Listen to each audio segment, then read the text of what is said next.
All right, so here are the tools that we are going to use for the doubled-in install job.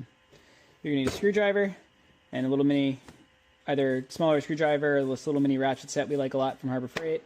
This is critical for taking out your center console. You're going to want one that has some small hex heads or a hex key set to take out the radio. You're going to want a trim tool to help ease that burden. You're going to want an oscillating tool. We'll use this to cut the plastic that is underneath the existing OEM radio because we have to cut that out to fit the doubled-in. We're going to use a die grinder with a flap disc on it so we can sand down and smooth out the areas that we cut out. We're going to use some of these furniture felt slider pads, these sticky pads, to create tension to hold the head unit into the slot that we make. And this looks a lot softer than it is. It actually creates a really good amount of tension, and then the bezel will be held in and create a good amount of friction to hold everything in place, especially for you track guys and canyon guys. We also need a little bit of double-sided tape. We're going to use that on the bezel as well, and that's going to create a nice solid foundation for the head unit to sit in. All right, so now we are ready to do the dashboard modifications part of the doubled-in install. Unlike most cars where it's easy, the E36 has this plastic tray here. This is to hold the OEM radio and the OEM HVAC controls. We've taken those out. We've also taken out this trim piece here. It's been out for other work that's being done on the car, same reason the glove box is missing. But we do recommend taking this piece out, just to, risk of not breaking anything. It's already fairly delicate. Also for handling the wiring and any switches or cables you want to run either into the center console or into the glove box. To cut this out, we are going to use a oscillating tool with a flat blade and simply kind of go in here along this silver line we've drawn, go straight, same thing, mark the other side, go straight, and then use a file or deburring tool to kind of clean it up. Because this is going to make a lot of dust, we have a shop vac. We are going to just keep this on and running and try to collect as much of the dust as possible. This is still probably going to make a mess, but we're going to do as much as we can to prevent that. The downside of this mod is once you start, there is no going back. You could theoretically make a new one of these brackets if it doesn't work out, but this is very much a point of no return type of modification. So choose wisely. And here we go. Okay, and we're out. Minimal dust.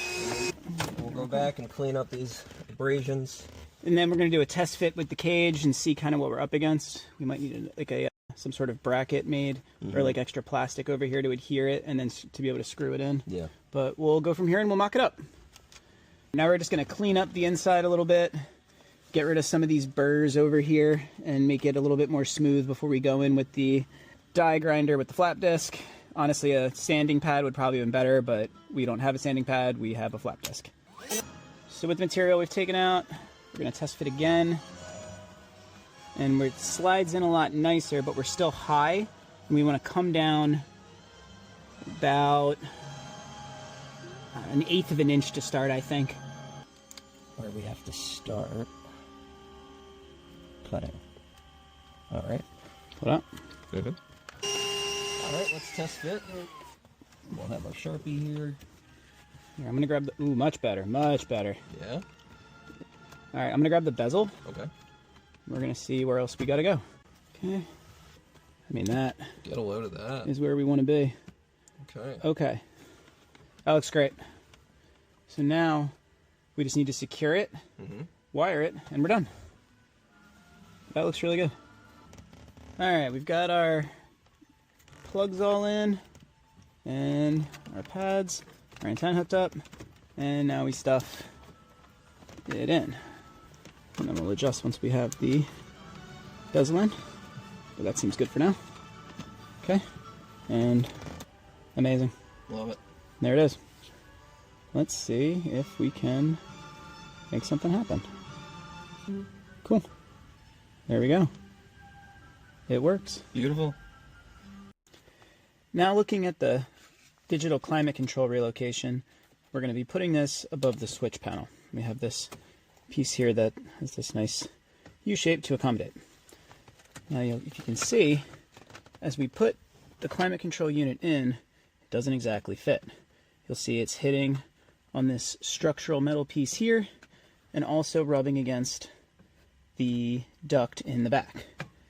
Now, analog CCU guys won't have this issue because the unit is not as deep. It's a lot more shallow, so it should just pop in. However, for digital guys, we are going to have to do a little bit of trimming. So we're going to want to take off some of this material here on the sides here, and probably end up having to slice this piece out. I have taken my climate control unit apart so I don't risk damaging the PCB. This is very easy to do.